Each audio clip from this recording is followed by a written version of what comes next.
Bonjour Erwan, tu vas nous parler de la standardisation aujourd'hui? Bonjour, oui, je vais vous parler de la standardisation et notamment ce sujet est très débattu puisqu'il est souvent associé à une perception de déshumanisation et en général on pense que les standards finalement créent des robots et sont contre la liberté. Bien, moi je vais essayer de vous démontrer rapidement que ce n'est pas le cas, en tout cas c'est un peu plus subtil que ça. Tout d'abord, vous vous rappelez de ce qu'est le bon chasseur et le mauvais chasseur, et bien de la même manière, il y a le mauvais standard et le bon standard. Évidemment, tout le monde se rappelle de Chaplin dans les temps modernes, qui à force de standards totalement répétés avait un job qui était totalement déshumanisé et répétitif. Par contre, le bon standard, je vais vous parler du feu rouge. C'est un standard que j'aime, évidemment, puisque grâce à ce standard, ça me permet de rouler avec une certaine forme de tranquillité.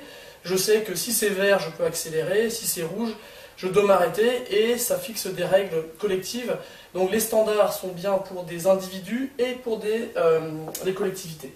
Alors pour vous parler très rapidement de deux exemples, mesure de gain achat, performance achat, c'était un mauvais standard que j'ai vécu puisque venant de la direction qui voulait une somme de détails sur la performance achat, et finalement pourquoi ça embêtait tous les acheteurs?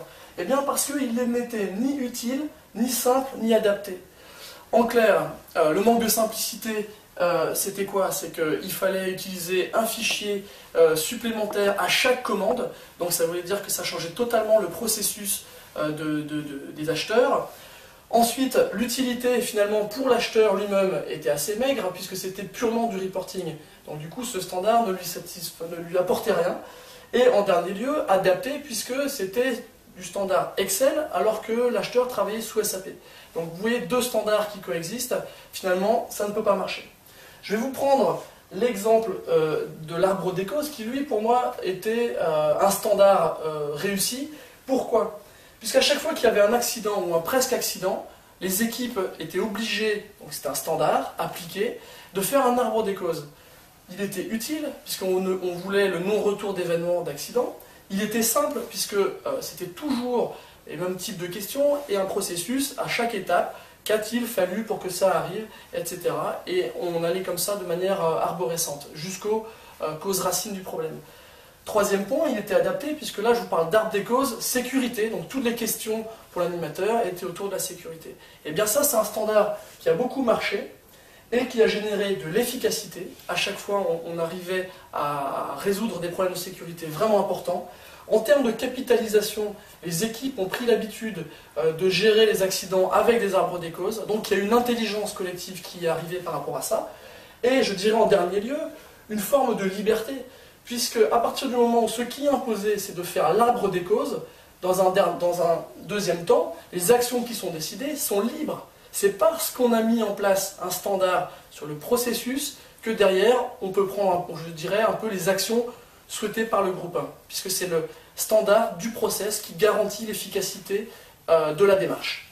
Alors, si finalement on changeait aussi un peu de vocabulaire, est-ce que le problème n'est pas que quand on parle de standard, standardisation, c'est pas très fun, alors que on préfère application des bonnes pratiques. Et moi je vous propose notamment que standardisation, on le garde parce qu'il faut le courage, malgré tout, de ses opinions, mais n'oubliez pas que application des bonnes pratiques va très bien aussi. Pour conclure, je partirai sur un sujet qui m'a été offert au baccalauréat, qui était « L'État est-il l'ennemi de la liberté ?» C'est intéressant parce que non seulement l'État n'est pas l'ennemi de la liberté, mais s'il n'y a pas d'État, il n'y a pas de liberté. Puisque c'est bien par le fait qu'on fixe des lois, qu'on fixe des règlements, qu'on fixe un cadre de référence pour tout le monde, qu'il existe des libertés individuelles et collectives. Je pense que c'est exactement ça le parallèle qu'on doit faire avec les standards. Le standard, c'est une condition d'existence pour qu'il y ait une liberté, une autonomie, et si vous appliquez les standards, vous aurez de l'efficacité individuelle et collective, vous aurez une capitalisation, donc la connaissance de votre entreprise en sortira grandie, et derrière, effectivement, ce qui m'est très cher aussi, la liberté et l'autonomie pour les groupes de travail, pour les équipes. Merci, à très bientôt.